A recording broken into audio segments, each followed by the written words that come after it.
Class ninth students बेटा ध्यान दें। अभी तक आपने जो डेफिनेशंस मैंने नोट करवाई, आपको 9 डेफिनेशंस वो आपने नोट कर ली होंगी।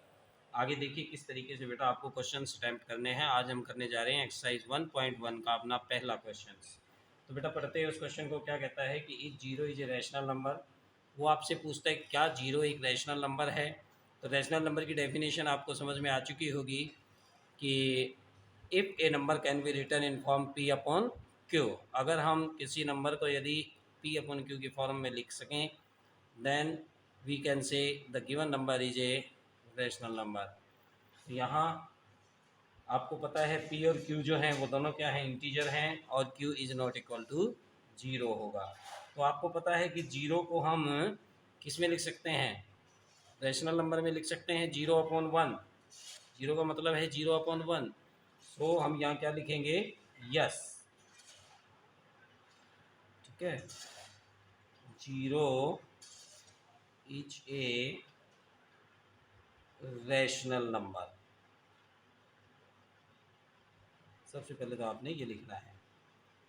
एंड फिर वो आपसे एक क्वेश्चन और करता है बेटा इसी के अंदर, can you return in it the form of P upon Q. क्या आप इसको पी अपॉन क्यू की फॉर्म में लिख सकते हैं। यस, हम उसको भी लिख सकते हैं। तो हम लिखेंगे zero is equal to, zero को हम क्या लिख सकते हैं, zero upon one, zero upon two, zero upon three. Anything could भी हो, कुछ भी हो सकता है। ठीक है ना। तो यहाँ से हम इसको इस फॉर्मेट पे लिख सकते हैं। तो ये दोनों क्वेश्चनों के आंसर एक ही क्वेश्चन के अंदर आपसे दो क्वेश्चन किए गए हैं, उनके आंसर आपने देने हैं। अभी जो हम सेकेंडली करने जा रहे हैं बेटा, सेकंड क्वेश्चन है आपका मोस्ट इम्पोर्टेंट है, अच्छा है। आपने पहले भी एट्थ क्लास में रैशनल नंबर्स के बीच के अंदर से रैशनल नंबर निकाले होंगे। ठीक है, जब दो रैशनल नंबर आपको दिए गए हों, तो यहाँ वो हमें कहता है कि find the rational number between 3 and 4। तो 3 and 4 के अंदर तो यहाँ हम क्या लिखेंगे, गिवन। आपको गिवन है क्या, टू नंबर्स 3 and 4। आपको पता है कि 3/1 और 4/1 लिख सकते हैं हम इसको। ठीक है, अब पी अपन क्यू की फॉर्म में हो गया है ये नंबर। और हमें निकालने कितने हैं बेटा, सेकंड क्वेश्चन में कहता है फाइंड 6 रैशनल नंबर्स। तो इसमें ना आपको एक पैटर्न है, आपको ध्यान रखना है। मैंने वैसे 8th क्लास में बच्चों को बताया भी था कि अगर हमने 6 निकालने हैं, देन हम क्या करेंगे, उसके अंदर 1 प्लस कर देंगे। तो हम यहाँ से लिखेंगे वी नो दैट कि 3 इज इक्वल टू 3 इंटू क्या करेंगे बेटा, 7। 6 निकालने हैं ना, तो 6+1 कर देंगे हम, क्या हो जाएगा 7/7।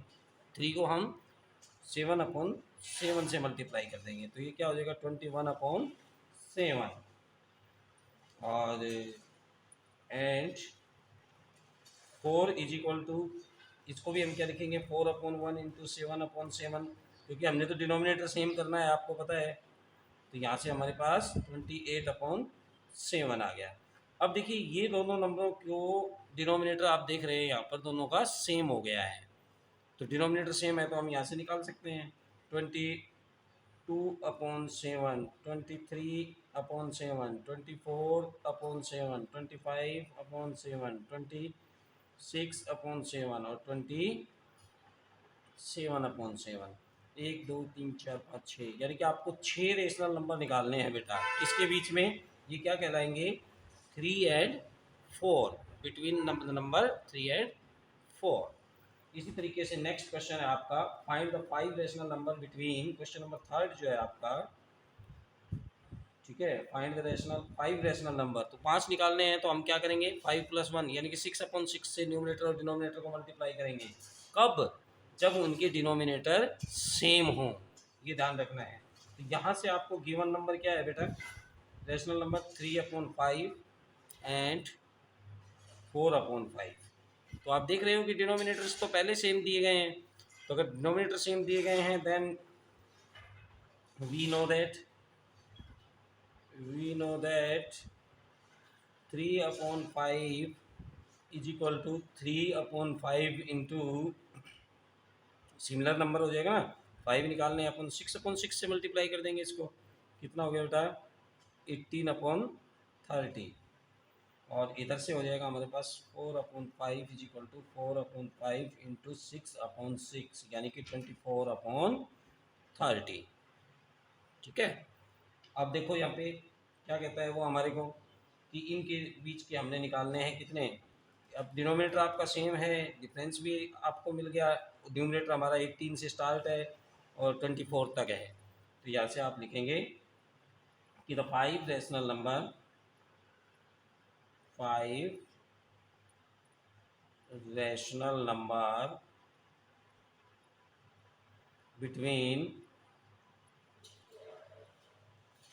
3/5 एंड 4/5 इज इक्वल टू, भाई ये लिख देंगे हम क्या 19/30,